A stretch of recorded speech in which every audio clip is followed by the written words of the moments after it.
Masalah dunia itu apakah terpisah dengan agama? Ya sakjane ngene iki lah wae sing duwe dunya iki sapa? Gusti Allah. Ngono kuwi. Atau yang alladzi khalaqal arda was samawati yang menciptakan bumi dan langit kan Gusti Allah. Artinya yang sing duwe dunya Gusti Allah ya berarti kan kita berkehidupan di dunia ini nggih kagem Gusti Allah.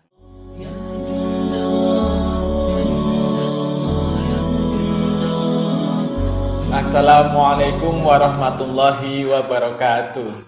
Kembali lagi di channel kami Tombok Ati Sepi, ngaji santai ngobrol manfaat. Di sini kita ditemani lagi oleh Kang Muhdiono dari Pijenan. Jadi gini Kang, langsung saja ya. Kemarin kan kita sempat membahas mengenai tentang sholat, yang mana sholat itu tidak hanya sekedar gerakan dan bacaan, gitu ya Kang. Iya. Kemarin kita singgung bahwasanya sholat itu kita juga harus menghadirkan rasa kita, menghadirkan ibaratnya olah rasa kita kepada Tuhan. Nah, namun berarti itu kan artinya kita itu tidak bisa memisahkan antara kepentingan kita, kepentingan beribadah kita dan juga kepentingan duniawi, gitulah Kang. Nah, namun ada juga orang yang secara umum ya masih membedakan, ini urusan dunia, ini urusan agama, jadi disendirikan gitu Kang. Nah, kira-kira seperti itu bagaimana Kang? Ya. Kalau ya review sedikit kemarin itu kan kita ngomong bahwa sesungguhnya sholat itu adalah silatun bainal khalqi wa rabbihi, silaturahim kita sebagai makhluk dengan Rob kita atau Gusti Allah.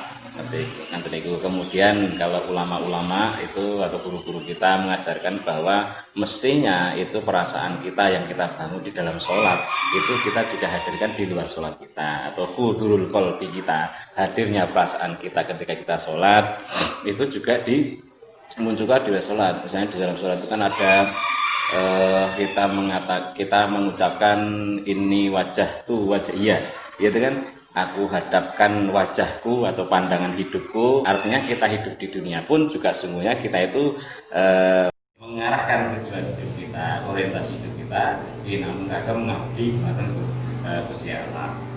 Ngoten niku bahwa ada ayat itu yang mengatakan bahwa alladzina hum fi sholatihim daimun.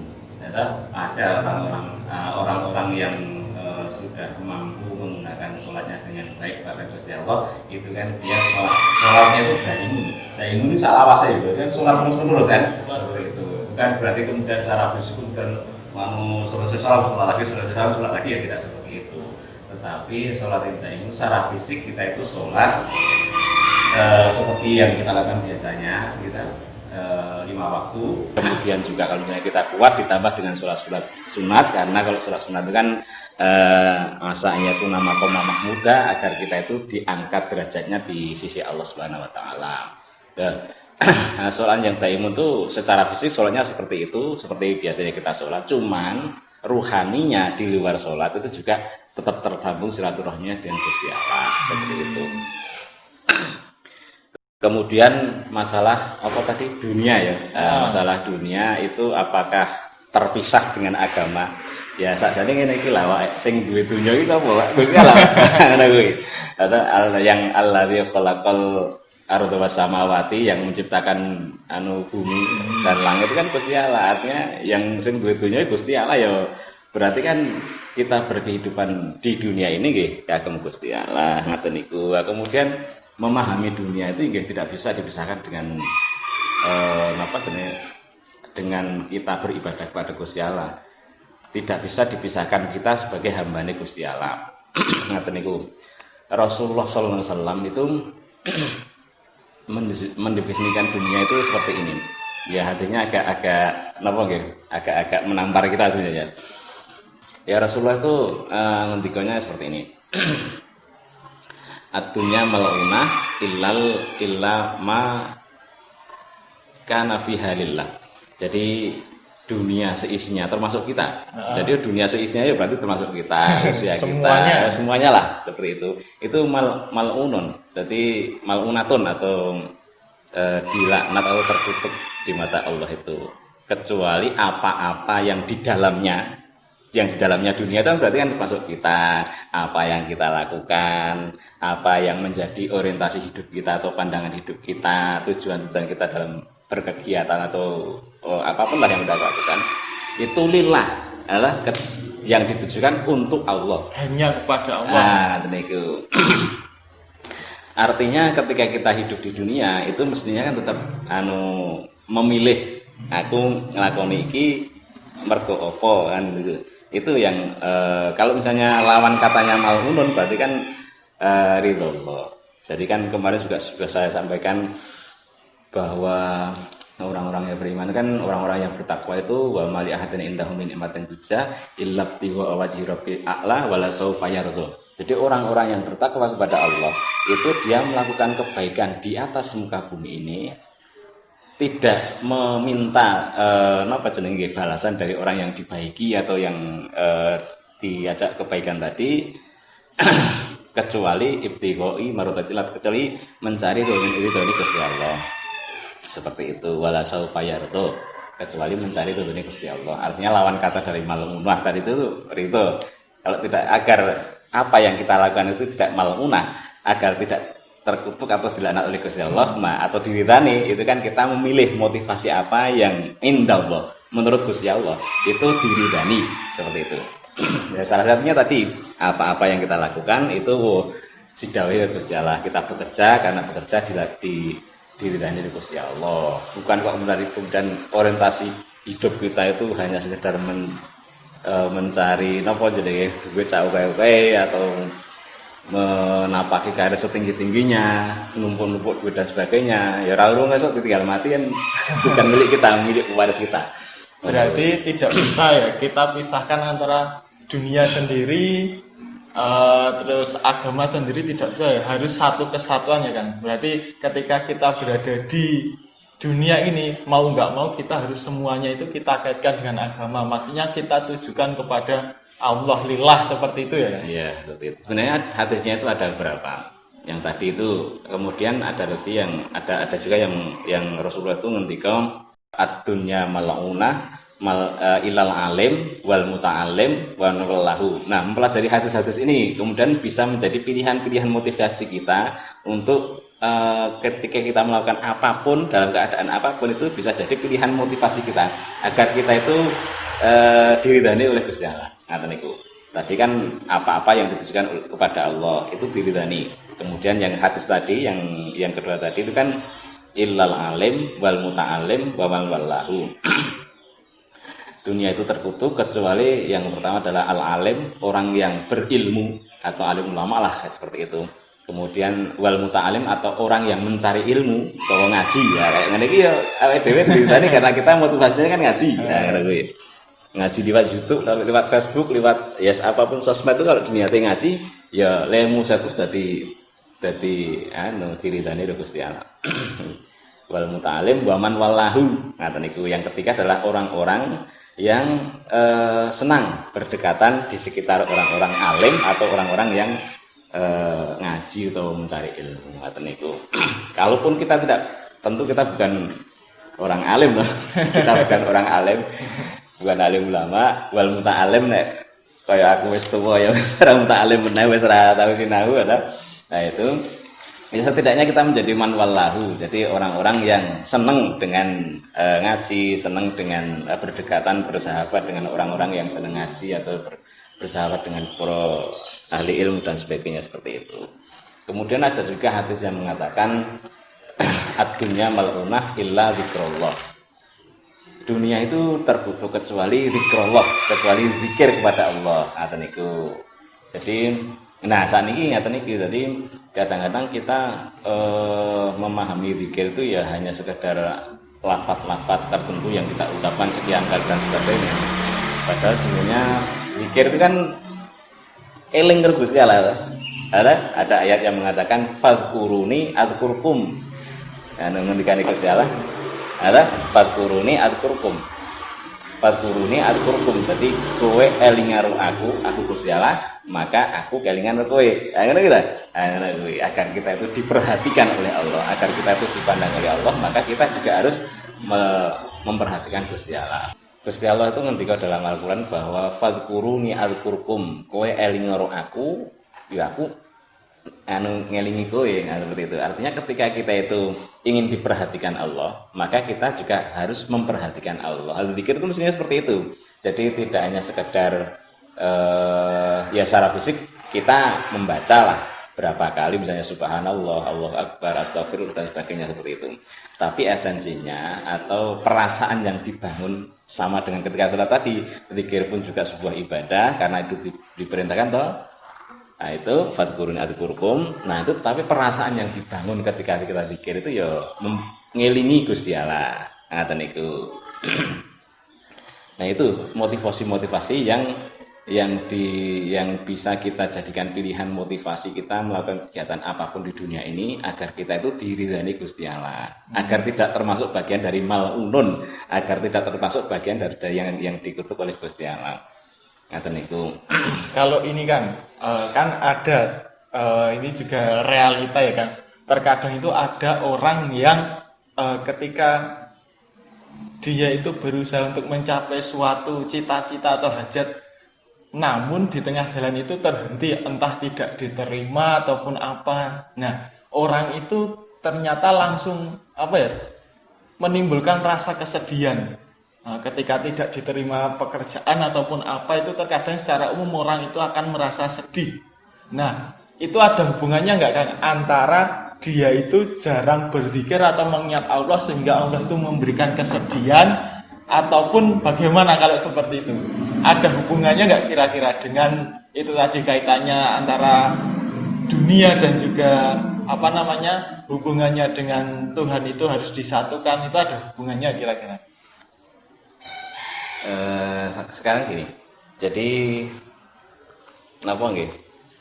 kalau kaitannya dengan maksudnya doa apa piye? Jadi misalnya kita berdoa. Enggak, ketika kita itu berusaha, semisal kita ya mendaftar pekerjaan ataupun kita itu baru menitih usaha, terus di tengah jalan ataupun akhirnya dirinya belum diberikan keberhasilan gitu. Kebanyakannya orang seperti itu merasa sedih, terus tidak menerima secara batinnya, tidak bisa menerima bahwa itu kegagalannya gitu. Terus merasa sedih berlarut-larut. Ada sebuah ayat itu seperti ini. Berarti kan kaitannya masalah dianggap saja musibah ya. Oh iya. Nah, wa ma asaba min musibatin fil ardi wala fi anfusikum illa fi kitabim min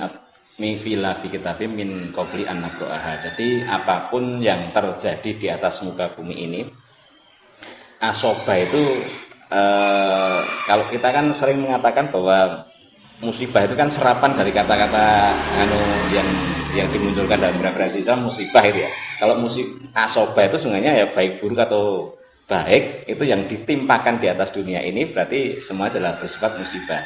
Ngaten niku. Tidak ada dalam ayat tadi itu musibah itu tidak dibedakan antara ini baik dan buruk. Ngaten niku.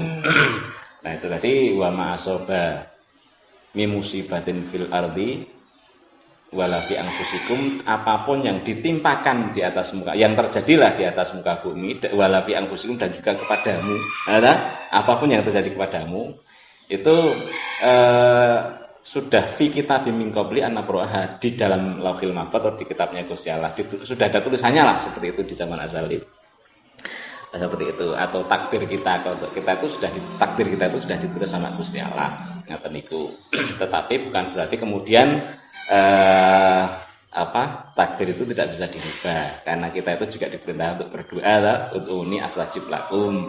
Kemudian Rasulullah juga pernah dawuh itu berpesan bahwa la yarudul qada illa du'a. Jadi kalau Gusti Allah atau takdirnya Gusti Allah sekalipun sudah ditulis di Lauhil Mahfuz itu bisa dirubah dengan doa. Itu maka kita itu disuruh untuk berdoa. Itu salah satunya agar Allah itu punya hak untuk yamhu wa yusbitu. Jadi Allah itu dalam ayat-ayatnya itu kan menjelaskan bahwa Allah itu punya hak, punya wewenang, dan itu juga merupakan wilayah Allah. likulli syai'in qadir, itu Allah itu berhak untuk yamhu, untuk merubah tulisan yang sudah ada di Lauhul Mahfuz tadi sebagai untuk kita, atau yusbitu, menetapkannya tulisan kita. Nah, salah satu yang bisa memantaskan kita dirubah takdirnya kalau misalnya kita itu punya takdir yang kurang baik, itu dengan doa seperti itu. Tetapi kaidah doa itu seperti ini. Jadi kan perintah doa itu kan ud'uni astajib lakum. Kowe njaluka, kowe berdoalah, astajib lakum, engkau tak jawab atau engkau tak ijabahi, seperti itu. Jadi harus dibedakan antara ud'uni itu wilayahnya manusia, atau wilayah manusia itu tugasnya manusia itu berdoa. Kemudian astajib lakum itu bukan wilayah kita, itu wilayah Gusti Allah. Berarti sakarep Gusti Allah kayak orang, karena kita itu nggak mengetahui sementara Allah Maha tahu. Antum la ta'lamu wallahu ya'lam. Allah ya'lamu wa antum la ta'lamun. Gusti Allah itu Maha mengetahui, kita yang tidak tahu kebutuhan kita apa, yang dibutuhkan kita sebenarnya apa. Karena kita berdoa itu kita berdoa meminta itu kan berdasarkan keinginan kita, berdasarkan nafsu kita lah, seperti itu. Padahal itu wa mata sauna illa yasa'allahu rabbul alamin, apa yang terjadi di atas muka bumi itu yang dikehendaki Allah, bukan kehendak kita yang terjadi. Berarti itu tadi harusnya apapun yang kita terima, apapun yang diberikan oleh Allah ketika kita meminta, ketika kita berusaha, harusnya kita juga menerimanya gitu ya kan? Iya. Bukan malah terus-terusan meratapi, sebetulnya bukan hal yang dibenarkan berarti ya. Iya. Menyalahkan takdir. Iya. Berarti harus kita ibaratnya legowo, mau nggak mau kalau memang diberinya seperti itu harus kita terima dan kita yakini gitu ya kan. Iya, tetapi bukan berarti kemudian menghilangkan ikhtiar. Tapi kita pun juga berkewajiban, karena ikhtiar itu juga diperintahkan oleh Gusti Allah. Allah menyampaikan dalam ayatnya itu kan la yughayyiru ma biqaumin hatta yughayyiru ma bi anfusihim, atau nasib suatu kaum tidak akan berubah kecuali kaum tadi itu berinisiatif untuk merubahnya dulu. Itu kemudian baru Allah memberikan perubahannya. Artinya ikhtiar itu juga sebuah perintah atau sebuah ibadah. Nah, karena sudah ada perintahnya, berarti kita itu berikhtiar. Ketika kita berikhtiar, ya kita berikhtiar sebaik mungkin. Misalnya, ketika Wahyu ini seorang petani misalnya. Nah, ketika seorang petani itu ketika ingin mendapatkan hasil yang baik, tentu dia melakukan usaha-usaha dalam pertanian itu sebaik mungkin. Kebiuk ke bibitnya ya orang menggunakan duncal kayak soalnya aku tak uncal kayak jadi tanduran, tidak seperti itu. Ya ditoto, atau ada lajurnya rapi dan sebagainya, ya dirabuk, nek ono suket ya diresi dan sebagainya. Itu sebagai bentuk-bentuk untuk maksimalkan ikhtiar kita. Ketika ikhtiar kita itu sudah maksimal, itu harapannya kita akan mendapatkan akibat yang pantas dari sebab yang kita lakukan, seperti itu. Nah, teman-teman, itu tadi sedikit perbincangan dengan Kang Muhdiono mengenai tidak bisa lepasnya hubungan antara duniawi dan juga dengan hubungan peribadahan kita. Nah, mereview sedikit tadi ya, kesimpulannya yaitu ketika kita berusaha dan ternyata Allah itu memberikan berbeda dengan keinginan kita harusnya tetap mensyukurinya, tetap menerimanya, tetap berhusnuzon kepada Allah bahwasanya itulah yang terbaik buat kita. Nah, sekian video kali ini, bisa kita lanjutkan pada kesempatan berikutnya, dan jangan lupa subscribe, like, dan juga kalau ada sanggahan, kritikan atau masukan bisa disematkan di kolom komentar. Nah, sekian dari kami, kurang lebihnya mohon maaf. Assalamualaikum warahmatullahi wabarakatuh.